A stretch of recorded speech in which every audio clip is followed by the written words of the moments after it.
Bonjour à tous et bienvenue chez Trading Institute. Nous allons commencer l'analyse du jour. On va regarder ensemble notre calendrier économique et ce qui va nous intéresser aujourd'hui, c'est les inscriptions, donc notre rendez-vous weekly, les inscriptions au chômage tous les jeudis à 14h30 et le PPI, donc c'est un indicateur avancé par rapport à l'inflation. On aura le corps et le PPI, donc en mensuel, pour le mois d'octobre. On aura le stock de pétrole à 17h. Bon, ça sera hors de notre session de trading. Ce qui va nous intéresser le plus, en tout cas, même si c'est avant la news, avant l'open, pardon, à 14h30, ça va être notre inscription au chômage et les PPI. Et donc, concernant les volumes, alors pour faire le point, on est encore dans ce range. Pour le S&P, alors il est un peu sur cette phase, il est un peu plus propre sur le côté technique que le Nasdaq et il est à peine en avance. Donc on verra par la suite comment. Mais vous voyez, donc on a un volume acheteur, un volume vendeur et on a le middle range, le volume intermédiaire où on accumule le plus gros du volume, mais il est ni acheteur ni vendeur. C'est un volume vraiment qui est entre les deux. Et on a le TP, donc sur le S&P, dans un cas d'excès. Donc, alors pour notre session de scalping, c'est ce volume acheteur qui lâche, mais puisqu'on est scalper, on est vraiment tellement zoomé sur le marché avec le carnet, mais en tout cas ça peut être un excès. Pour faire simple, on a une bougie, puis c'est une mèche H1 ou H4, et après le marché réintègre le range. Mais nous, une mèche d'une bougie H4 ou H1, ça fait vraiment une très très belle journée si on est dans le bon sens et si on la scalpe, puis on sait ce qu'on fait entre parenthèses. Maintenant, on a un rebond ce matin sur ce volume acheteur, on part chercher la contrepartie, l'offre et la demande, cette zone intermédiaire, et pourquoi pas, si on a une open, on peut aller chercher notre contrepartie, notre vendeur à 13 points. Donc aujourd'hui, alors si on ouvre là, il est 10h25, mais si on ouvre à 15h30, je pense qu'on bougera quand même avec les news à 14h30, mais en tout cas voilà, pour faire simple, si c'était 15h30, et ben, pour notre session de scalping, on donnera un exemple, si vous voulez, après sur le carnet, donc comment on le trade. Mais en tout cas, on aura une probabilité de variation à la baisse d'une vingtaine de points. Donc là, on fera que des shorts, même si de temps en temps on a des retracements, et ben on fera que des shorts. Et on aura à peu près 13 points à la hausse pour chercher la contrepartie. Donc voilà le plan sur le scalping pour le S&P. Je vais vous donner les zones directement donc sur le carnet, comme ça on les regarde ensemble et on voit un peu comment ça se passe sur notre session de scalping. Donc on va passer sur le carnet et là, comme vous voyez ici, on a donc les mêmes zones. Alors j'ai pas mis la zone de TP, je vais la mettre comme ça, voilà, on récupère toutes les datas. Et donc voilà, par exemple pour la session DR, le 13 15h30, donc là pour ça on est vraiment sur des bougies en 5 centiques. Alors personnellement on ne traite pas le temps pour ma part en tout cas, c'est plutôt les volumes, donc tout est basé sur les volumes, tout est basé sur les contreparties.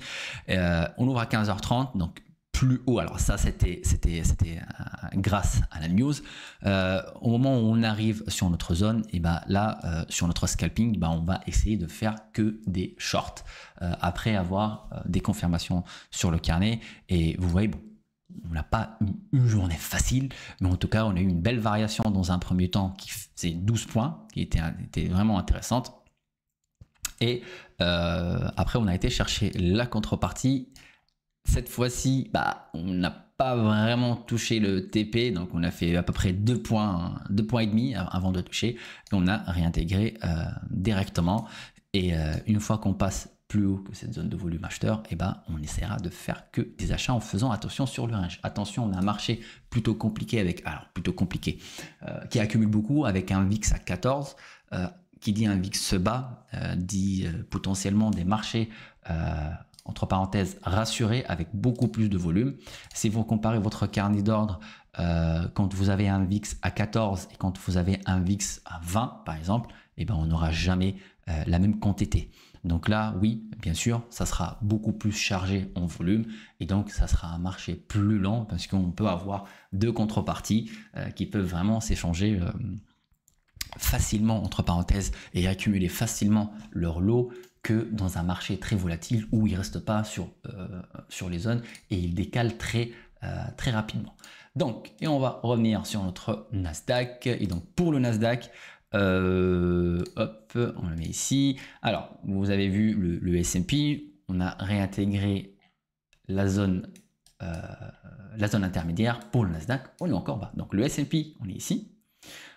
Pour le Nasdaq, on est encore un tout petit peu plus bas avec un TP qui n'a jamais été touché. Donc, on a une belle phase d'absorption sur ce niveau qu'on a travaillé maintenant depuis, alors presque, pour dire presque le 8, donc début de, non même pas le 11, donc depuis vendredi dernier. Et à chaque fois, on absorbe, mais on décale pas. C'est-à-dire, on absorbe, mais on va même pas chercher la contrepartie. Alors, est-ce qu'on peut le faire aujourd'hui ou si on a un retour et cette zone-là, cette zone acheteuse lâche, et ben, on aura une très belle variation sur le Nasdaq de à peu près 124 points. Sinon, si ça reste avec la news, on arrive à peu près sur cette zone intermédiaire, si on a le scénario entre parenthèses positif, et ben on peut aller potentiellement chercher la contrepartie et pourquoi pas refaire encore des plus hauts historiques. On fera attention sur le retour sur cette zone. Alors, si d'ici là on reste au milieu de nulle part et puis avec la news on touche et puis on repart, ok. Mais en tout cas, c'est avec la news on part directement haussier, mais on ouvre sur cette zone et puis on a un marché qui commence à chercher un peu à la baisse. Faites attention sur les rachats. Vraiment, si on arrive à prendre le short, bah, c'est top.